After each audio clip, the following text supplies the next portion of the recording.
the incentive when they add the first transaction to add like the second one or the next one. So it actually works a little more like staggered than that. So say, okay, now you start with like you don't want to put any transactions, so you just put your transaction in the block and you start hashing, right? And let's say you're lucky and you find the next block. You release your block, but as I was saying, on average it will take you 10 minutes because that's how the target is tuned for Bitcoin. So during those 10 minutes, there's been 10 minutes of transactions that have been run. So that's when you build the next block, then you will take the past 10 minutes transaction. And then again, you will work on that block. You're not going to add any new transaction during your mining that block, but you took that set of transactions that were mined in the past 10 minutes, and then you include them, and that's going to be your next block. You don't add them as they come. Oh, really? No. That almost seems like will be statistically the same amount, the same thing, you know, to add them while you're mining, but is that wrong? Plus you get Yeah. more So, fees, right? so the question was that statistically would be the same to add them, but the thing is, if you add them as they come, then your block header changes every time. So then you could be doing that. A miner could be like adding every single transaction, rebuilding the block header, and then hash that. And then every time there's a new transaction, kind of invalidate the block header, and then. Well, I mean, maybe you do. I mean, maybe I'm just thinking that once you do steps 1 and 2, that you do, for step 3, you do it for 10 or 100 or 1,000 or 1,000,000 times, but maybe you don't. Maybe in your 10 minutes, you might actually use multiple block headers. So yeah, the point that was that in the 10 minutes maybe you will change block headers. So like practically no do that. You could, but I'm not aware. You have to be, so if you were a solo miner and you had software to do that, then you could, but most people don't really bother. They just ask for a block to especially Bitcoin Core, and then they throw their hardware at it, and then when they found the solution, they set it. And when you think of the situation, it's even worse when you're in a pool mining environment. Because the pool miner will, if every single transaction that comes in, they have to send, so the pool only sends the header, right, to all the miners. The miners never see the transaction. They only see what should I hash, where should I throw my hardware at. So the pool will just send the header. Now, if they invalidate that every single time a transaction comes around, well, that's a lot of header they have to change to send, right? And sometimes they may even, like the delay of sending that header is bad for them because there will be a latency in sending that header, and a new block may have been produced in that time, and then it delays them working on that new block. And so overall, let's just take the last transaction that went in the pool, build that, and then work on that is like the simplest, most used heuristic. So then you're not really getting all the transactions in the pool, you're just getting a header associated with those transactions. Yes, but exactly.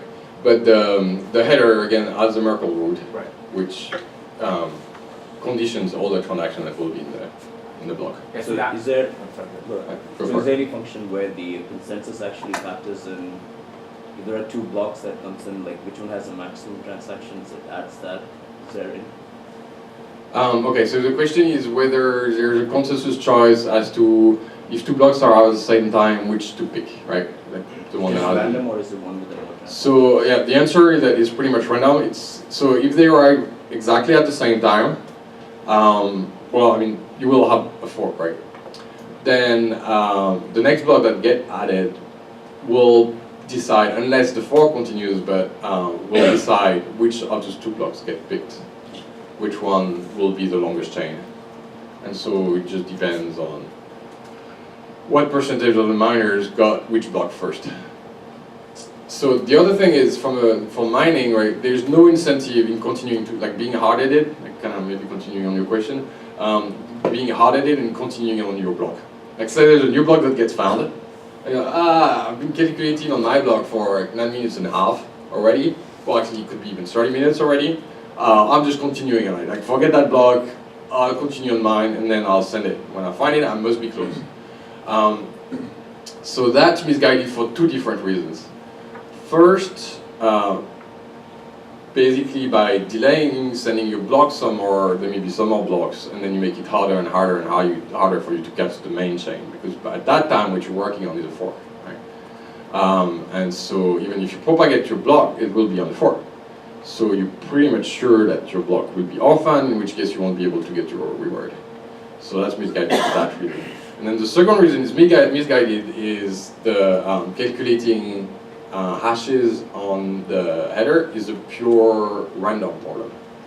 So you have, well, as many actually would be a good question for a statistician, but you probably have more chances. But so whether you drop that block or you continue, either way you don't have more chances to find the block. Whether you've been working on the block for 30 minutes or you just starting, either way, you don't have an edge, you don't have more chances to find that block by having worked on it for 30 minutes. So your overall incentive is definitely aligned toward dropping your work and then pick the next block and then start working on that. Just a quick question about the pool. How do you actually get the pool? I mean, so you're asking some of the nodes around you to ask for the pool, right? So is this where the whole collusion comes in, where you could essentially, if somebody colludes, like the nodes that you're connected to always send you the transactions they want you to essentially mine or hash for the next block? Is that how that works? So the question is how do you get the pool, the transactions from the pool, and then like how do you know that the pool that you're getting from is a trusted pool? Is that because you validated that those nodes are not? Yeah. So and how do you trust the pool? So there's different ways. So first, if you solo mining, say you just have your own miner and whatever, usually you'll be running your own Bitcoin node. Right? So you'll have your own instance of Bitcoin Core or whatever, and they will be connected to it. And in the measure that you trust the code and you trust that release, then you're kind of good that it will send you a good set of transactions. When you're doing pool mining, though, you have absolutely no idea. So you have to trust the pool.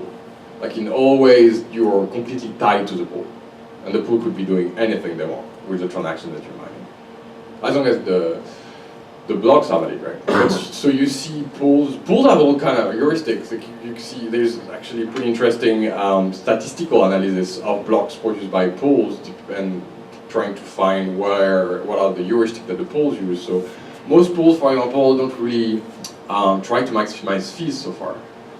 Most pools have a slice of free transactions that they will mine, like 0 fee transactions, but they still try to fill most of the pool with fees, but they will not try to maximize what the fees are. The pool have heuristic as to the block sizes that they send. So as I was saying, right, like you get all the transactions in the last 10 minutes. A block has a maximum size of 1 megabyte. What happens is that's 2 megabytes. Well, you don't want to because your block is invalid, so that would be dumb. So what about building a block of 950 kilobyte, right? But that creates, so that's a little bit of a rabbit hole because that's all the blockchain scalability issues. But if you build a 950 kilobyte block, your 950 kilobyte block will take longer to propagate through the network. If it takes longer to propagate through the network, there's more chance for another block to come in between. So you may, when you produce your 950 kilobytes block, for one block probably it doesn't matter, but if you do it regularly, well, you will lose some blocks, and that's 25 Bitcoins. It's not negligible. And so there's definitely heuristics that are applied there, and you're definitely dependent on your mining pool. And that's the main argument against mining centralization right now, that you're completely tied to your mining pool.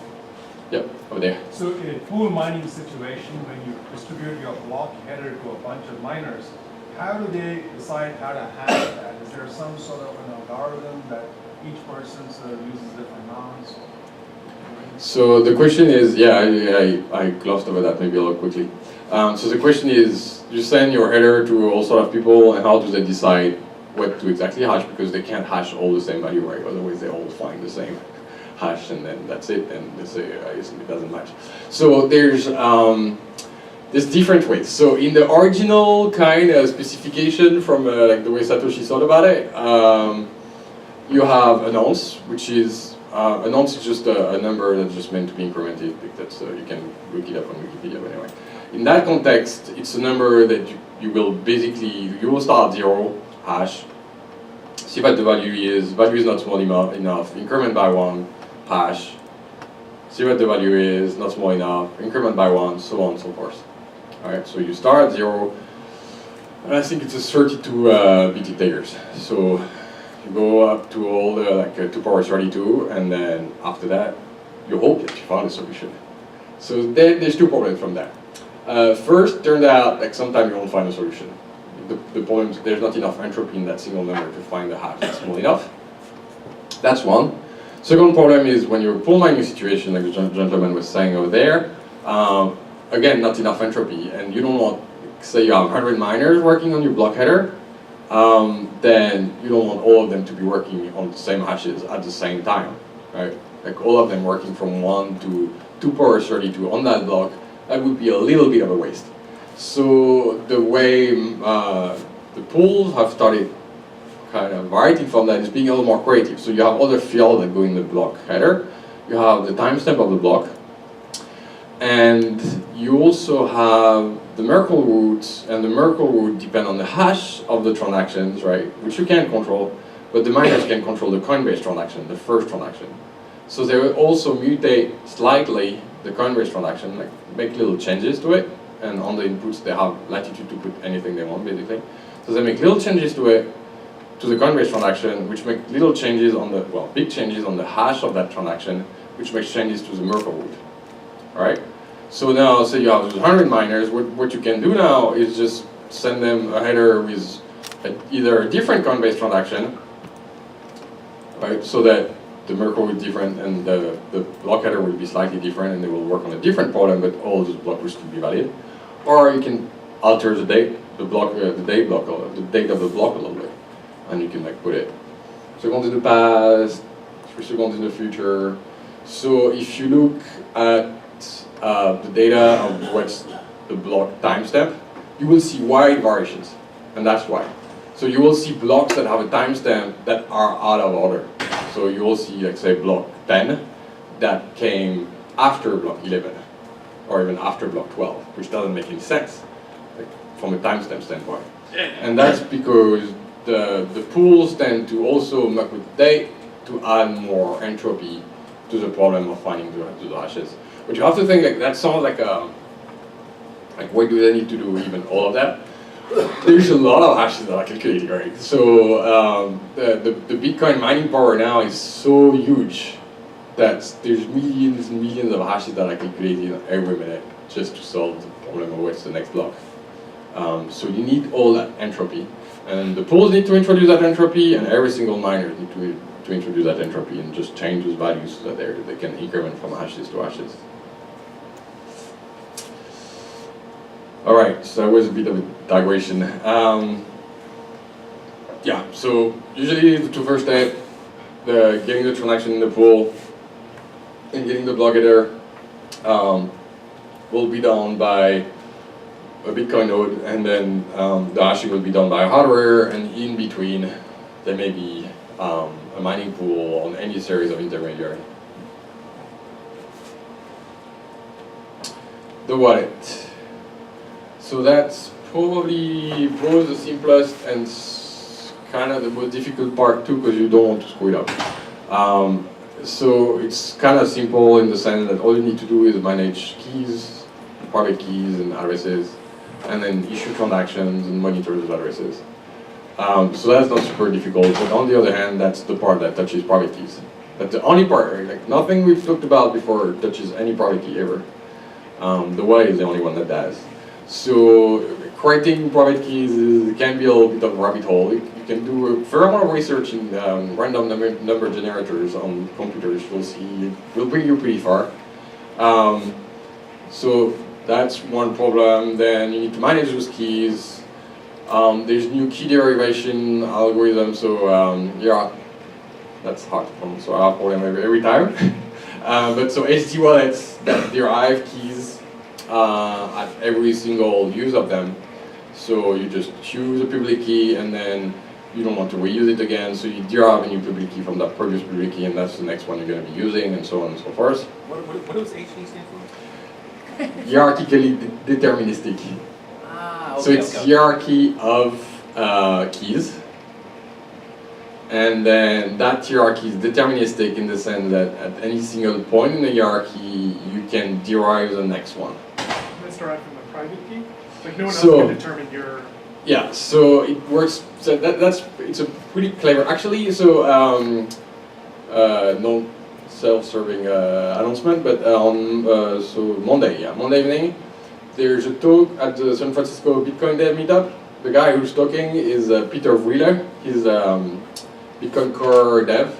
He's the one who designed that algorithm of deriving keys, which is pretty clever.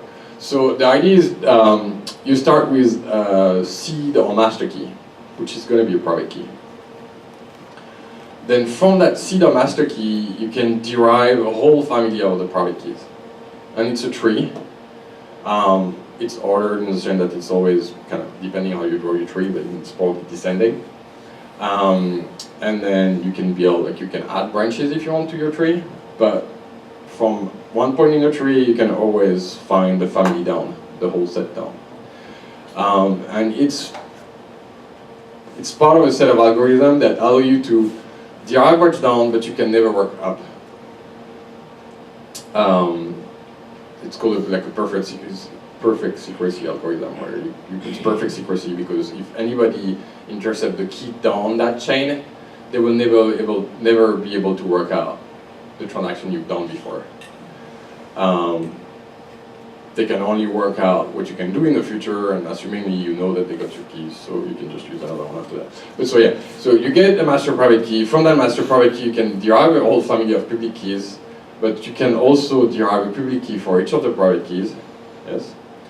And from the master private key, you can derive a public key itself. And from that master public key, you can also derive a whole family of public keys. And the clever thing about it is it all matches. So if you take 3 ways down on your private key family, derive the public key, or if you take your master private key, derive the public key, go through the 3 ways down, it all matches. So the nice thing about it is you can, like, you calculate your public key, right? You build a branch out of it, and well, you can bring several branches out of it, and then you can use those branches for different use. So I can give you one of my keys, and you're a third party, and I'll tell you, well, no, you can, like, that branch is yours. You feel free to derive as many keys as you want, and you can use it to, like, send me funds. And then you will be able to send me funds. Use always different public keys, but I'll always be able to spend them. You can also do that for change addresses, right? So when you get change from your transactions, you can use different addresses every single time for your change. So there's a fair amount of advantages to it. One perceived advantage is privacy. That's a little less true because somebody can work out can derive your keys for you, right? So you can't derive back, but if you can derive forward, you just need to find the earliest one, and then you can derive every single activity after that. So that won't necessarily protect you from the IRS, but it's good in the sense that it doesn't embed your public key in the blockchain and stuff like that. All right, back to the wallet. So, so from the wallet standpoint, this is also good at HD, because then the only thing you need to back up is your master private key, and then you're done. Like everything's gonna work. Whereas before HD come up, that's why people started thinking about, okay, how can we simplify that? They would generate a different private and public key for every single change, and so you would end up with, if you did any transaction at all, you would end up with 100,000 of public private keys, and then backing them up is a pain, and then losing any one of them, all those thousands might lose a fair amount of money, and so that started being a bit of a headache. So HD was that was probably the bigger incentive for finding HD in the first place.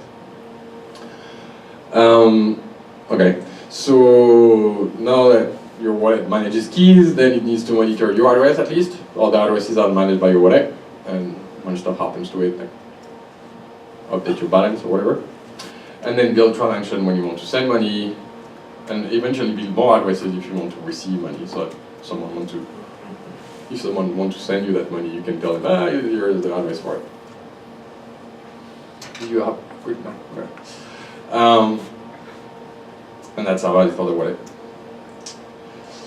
So going back to the original picture, right? So we saw all of that cycle. So you come in, your node comes in, you connect to the network, you get all that data from the rest of the network after you connected to it. You're careful to throttle and not get attacked. When transactions come in, you validate, you add them to the pool. When blocks come in, you validate, you add them to the chain, potentially in the right order, taking care of forks, and then you have somewhat independent pieces. The wallet, which lets you use your coins, and the mining part, which is more about building new blocks for the rest of the network. And all of that needs somewhat common blocks, which are the scripting part, validation, address management, all the crypto. And all the crypto goes from hashing block headers to verifying signatures to building your private keys. And then possibly storing all of that in some sort of backend or embedded database or whatever, because you might want to retrieve it later. Actually, you will have to retrieve it later, because validating a transaction, you need to retrieve past transactions to do that. That's about it. Question over there. Yeah, I just want to, so let's say I'm a node, the miner has created a block, it sends it to the network, I pick it up, I see, it makes sense, and I add it to the blockchain. That blockchain is still a data structure within my node, right? And how do I then, as a node, send out like, hey, here's the block signature or something, and everyone looks at it and sees? I guess how does the consensus really happen at the communication level? Yeah. So there's no real consensus on, hey, I just got that block, I think it's valid, I've added it to my chain. How do you add it to your chain? Yeah. There's no consensus like that. So how does it happen then? well, that's the magical part, that the blocks are validated by everyone, and just by such of being validated by everyone, and having a pointer to the block before it, then you establish consensus over the whole network. Because every single node, so I get the block, right? Well, say I'm the miner. So I build a block, and then I'm gonna send it to all my peers. Say I'm connected to 10 peers. Each of those 10 peers will get the block from me, validate it, so they'll say, yeah, your block looks like it, I'll add it to my chain, I'll have the right, like it's the next one, like, say it's a simple case, it's the next one, there's no fork, whatever. All fine blocks, then I'll relate to my own peers. So you're ready to, say you're connected to 10 peers as well. And then really quickly, your block gets propagated over the whole network. And because everyone agreed that that block was valid, that the previous block to that block was also valid, and that pointer was kind of good, then everyone ends up with the same chain. So, but you only propagate your block if you're able to solve the problem, right? That's one. Yes, so the question is, you only validate your block if you solve the problem, yes. Because you... Yeah, exactly. If you haven't solved the problem, everyone will drop it. So there will be no relaying that takes place, and so your block will not go anywhere. Literally. I have a question. On the computing of the Merkle root, is there any sorting of the transactions? If there are two miners working on this blockchain and they have exact same transactions, right?